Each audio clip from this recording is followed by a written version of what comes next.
Bismillahirrahmanirrahim. Pada pertemuan kali ini kita akan mempelajari hukum nun mati atau tanwin. Hukum nun mati itu ialah huruf nunnya atau huruf na-nya berharokat sukun. Sedangkan kalau tanwin itu adalah fathah tain, kasroh tain, dan doma tain. Nah, hukum nun mati atau tanwin itu hurufnya ada 4, hukum bacaannya ada 4. Ada ijhar, idgham. Idgham itu terbagi 2, ada idgham bigunah dan ada idgham bila gunah. Selanjutnya iklab, dan selanjutnya yang keempat adalah ikhfa. Yang pertama adalah ijhar. Ijhar itu menurut bahasa artinya jelas, sedangkan menurut istilah atau menurut pengertian, ijhar itu ialah apabila ada nun mati. Nun tadi ya, nun berharokat sukun, atau tanwin. Tanwin tadi ada fathah tain, kasroh tain, doma tain. Setelahnya itu ada huruf-huruf ijhar. Nah, huruf-huruf ijhar di sini ada 6. Ada hamzah, ha, kho, ain, ghain, ha. Itu huruf ijhar. Jadi kalau ada nun mati atau tanwin sesudahnya ada salah satu huruf ijhar, maka itu hukum bacaannya adalah ijhar dan dibacanya harus jelas. Contohnya di sini ada min haitsu. Di situ ada nun mati, sesudahnya ada huruf ha. Nah, nunnya itu harus dibaca jelas. Min haitsu. Selanjutnya yang kedua ada min khosyati. Di situ ada nun mati, sesudahnya ada huruf kho. Selanjutnya yang ketiga min ainabin. Sini ada nun mati, sesudahnya ada huruf ain. Jadi nunnya itu harus dibaca jelas. Selanjutnya ada salamun hiya. Di situ ada tanwin. Tanwinnya domah tain, sesudahnya ada huruf ha. Jadi tanwinnya harus dibaca jelas karena sesudahnya ada huruf ijhar yaitu ha. Jadi salamun hiya. Selanjutnya ada fazzon ghalizo. Di situ ada fathah tain, sesudahnya bertemu dengan huruf ijhar yaitu wo, maka tanwinnya dibaca jelas. Fazzon ghalizo. Selanjutnya ada lagi contohnya banyak ya. Jadi kalau ijhar itu dibacanya nun mati dan tanwinnya itu harus dibaca jelas. Yang paling penting itu ialah kalian harus hafal huruf ijharnya. Jadi kalau ada a, ha, kho, ain, ghain, ha itu huruf ijhar. Kalau ada nun mati atau tanwin sesudahnya bertemu dengan huruf itu, maka nun mati dan tanwinnya harus dibaca jelas ya, itu ijhar. Hukum bacaan yang kedua adalah ikhfa. Ikhfa menurut bahasa ialah samar-samar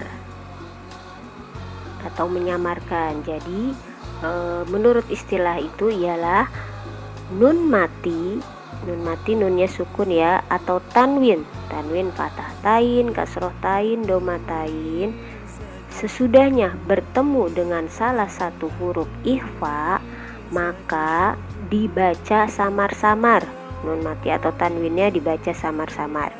Di sini huruf ikhfa ada banyak, ada 15, yaitu ta, sa, jim, dal, za, zai, sin, shin, sob, dot, to, zo, fa, kof, kaf. Huruf ikhfa itu banyak, ditemukannya banyak. Jadi kalau ada nun mati atau tanwin bertemu dengan salah satu huruf ikhfa di sini, maka dibacanya harus samar-samar. Contohnya yang pertama, wala qulta. Nunnya dibacanya samar-samar ya, bukan seperti ijhar tadi. Kalau ijhar nun matinya dibaca jelas, tapi kalau ikhfa dibacanya samar-samar. Wala qulta, nun mati, sesudahnya ada huruf qaf. Qaf itu huruf ikhfa, jadi nun matinya dibaca samar-samar. Selanjutnya fala tamlika. Ya, nun matinya bertemu dengan ta, maka nun matinya dibaca samar-samar. Selanjutnya mil dhahabin, nun mati bertemu dengan dha, nun matinya jadi harus dibaca samar-samar. Selanjutnya mil syai'in, nun mati bertemu dengan sya, nun matinya dibaca samar-samar. Selanjutnya fa'il ja'uka, nun mati bertemu dengan ja. Selanjutnya likullil ja'alna, itu kasroh tain ya, harokatnya tanwin, kasroh tain bertemu dengan ja, tanwinnya jadi tidak dibaca jelas, dibacanya samar-samar, likullil ja'alna. Nah, selanjutnya banyak lagi contohnya. Jadi kalau ifa itu dibacanya samar-samar. Hukum bacaan yang ketiga yaitu idgham. Idgham dibagi dua, ada idgham bila gunah dan idgham bigunah. Di sini yaitu idgham bila gunah. Idgham itu ialah meleburkan.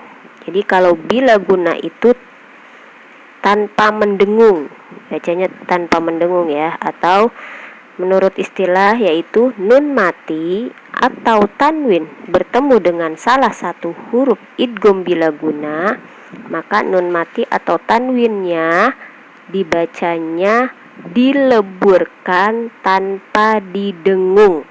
Contohnya, contoh huruf idgham bila guna itu ada dua, yaitu lam dan ro. Contohnya di sini miladunka, nun mati bertemu dengan lam. Jadi nunnya dibaca dileburkan tanpa didengung ya, miladunka. Selanjutnya mirrabbihim, nun mati bertemu dengan ro, mirrabbihim. Selanjutnya hudal lil muttaqin.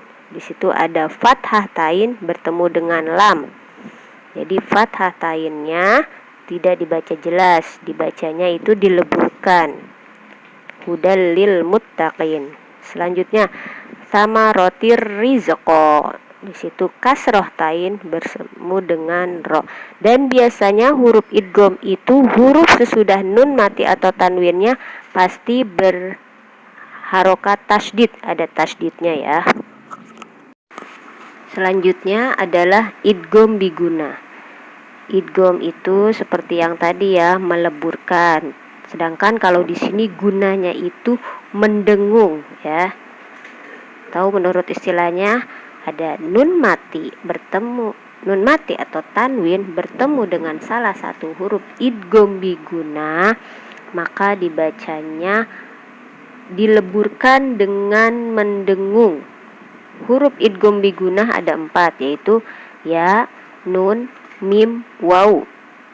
Oke, di sini contohnya ada mayyaqulu, nun mati sesudahnya ada huruf ya, maka nunnya dibaca dileburkan dengan mendengung, mayyaqulu. Ingat ya, kalau huruf idgham itu biasanya bertasydid. Itu saja. Selanjutnya ada min ni'matin, nun mati sesudahnya bertemu dengan huruf na, maka itu namanya idgham biguna. Dan ada lagi contohnya kalau tanwin syarrayyarah, di situ ada fathah tain sesudahnya bertemu dengan huruf ya, maka tanwinnya dibacanya dileburkan dengan mendengung, syarrayyarah. Dan masih banyak contoh lagi yang lainnya yang sudah disebutkan di sini. Selanjutnya hukum bacaan nun mati atau tanwin yang keempat adalah iqlab. Iqlab itu artinya membalikan, atau menurut istilahnya adalah nun mati atau tanwin sesudahnya bertemu dengan salah satu huruf iqlab, maka dibacanya jadi mim gitu ya, atau m dirubah menjadi m. Huruf iqlab itu hanya ada satu, ba. Oke, contohnya adalah mim ba'di ya. Di sini ada nun mati sesudahnya ada huruf ba. Jadi nunnya tidak dibaca jelas. Nunnya jadi huruf m dirubah jadi huruf m. Mim ba'di. Terus selanjutnya yam bagi, nun mati, sesudahnya ada huruf ba. Yam bagi, ingat, jadi rubahnya jadi huruf M. Selanjutnya yang tanwin, di sini ada fathatain. Amadam ba'ida. Di situ ada fathatain bertemu dengan huruf ba. Jadi amadam ditambahin huruf M ya. Oke, selanjutnya ada banyak. Jadi huruf iklab itu hanya ada satu, ba. Selanjutnya adalah hukum mim mati atau mimnya berharokat sukun ya. Hukum mim mati itu ada 3 macam, yaitu 1 ikhfa safawi, 2 idgham mimi atau idgham mutamasilain, yang ketiga adalah izhar safawi. Hukum mim mati yang pertama yaitu ikhfa safawi. Ikhfa safawi itu yaitu apabila ada mim mati sesudahnya bertemu dengan huruf ba, maka dibacanya adalah samar-samar ya. Contohnya di sini ada inna rabbahum bihim ya. Di situ ada mim mati sesudahnya ada huruf ba, inna rabbahum bihim ya. Terus selanjutnya fa idza hum bisahirah, mim mati sesudahnya ada huruf ba. Hukum mim mati yang kedua yaitu idgham mimi atau idgham mutamasilain. Idgham mimi atau idgham mutamasilain yaitu mim mati atau mim sukun bertemu dengan huruf mim berharokat ya. Contohnya di sini alaihim muqsadah. Ada mim sukun bertemu dengan mim, dan biasanya dia itu ada tanda tasydidnya untuk lebih mempermudah.